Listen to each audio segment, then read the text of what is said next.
ছাত্ৰ ছাত্ৰীসকল, মই এতিয়া তোমালোকক অনুশীলনী 5.1 প্ৰথম অংকটো কৰি দি আছো।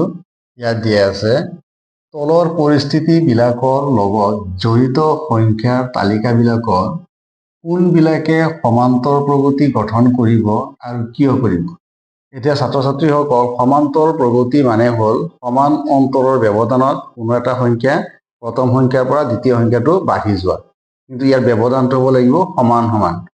গতিকে ইয়াত আমি চাম, প্ৰথম 1 নম্বৰ অংকত দিয়া আছে প্ৰথম কিলোমিটাৰত টেক্সি ভাড়া 15 টকা আৰু তাৰ পিছৰ প্ৰতি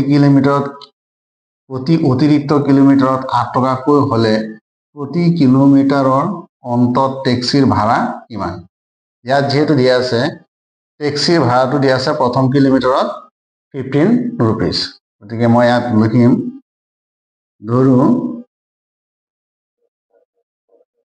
T1 প্ৰথম কিলোমিটাৰত দিয়া আছে ইয়াৰ টকাৰ পৰিমাণ 15 rupees।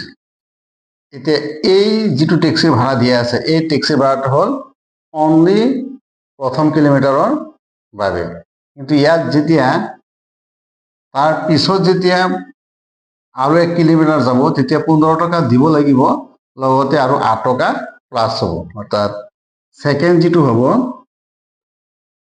এইটো হ'ব 15 টকা দিবই লাগিব, তাৰপিছত আৰু 8 টকা এটা ইয়াৰ লগত যোগ হ'ব। গতিকে হ'ব 23 rupees। আৰু T3 যেতিয়া হ'ব তেতিয়া এই 15 rupees প্লাছ 8 আৰু প্লাছ 8 এই টকাখিনি দিব লাগিব। গতিকে 31 rupees হ'ব তৃতীয় কিলোমিটাৰত। এতিয়া আমি দেখা পালো এই সংখ্যাবিলাকে, অৰ্থাৎ এই যিখিনি পদ দিয়া আছে ইয়াত, এই পদখিনিয়ে সমান্তৰ প্ৰগতি গঠন কৰিছে নে নাই আমি প্ৰমাণ কৰিম। এতিয়া যদি মই T3 অৰ্থাৎ তৃতীয় পদৰ পৰা যদি দ্বিতীয় পদটো বিয়োগ কৰোঁ তেতিয়াহ'লে দেখিবলৈ পাম 31 minus 23 equal to 8। আকৌ যদি মই T2 অৰ্থাৎ দ্বিতীয় পদৰ পৰা যদি T1 প্ৰথম সংখ্যাটো আমি বা পদটো বিয়োগ কৰোঁ তেতিয়াহ'লে দেখিবলৈ পাম 23 minus 15 equal to 8 আছে, অৰ্থাৎ 8 টকাই ওলাব। এতিয়া কথাটো হ'ল আমাৰ সাধাৰণ যিটো অন্তৰ আমি ইয়াত দেখা পালো 8 অৰ্থাৎ 8 টকাকৈ আছে। গতিকে সাধাৰণ অন্তৰ ইকুৱেল টু 8 rupees।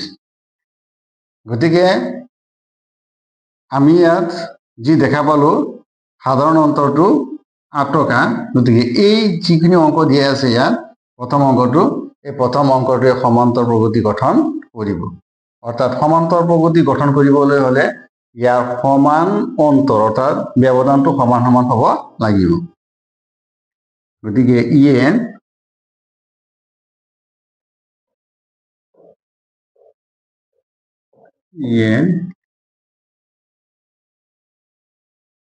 সমান্তৰ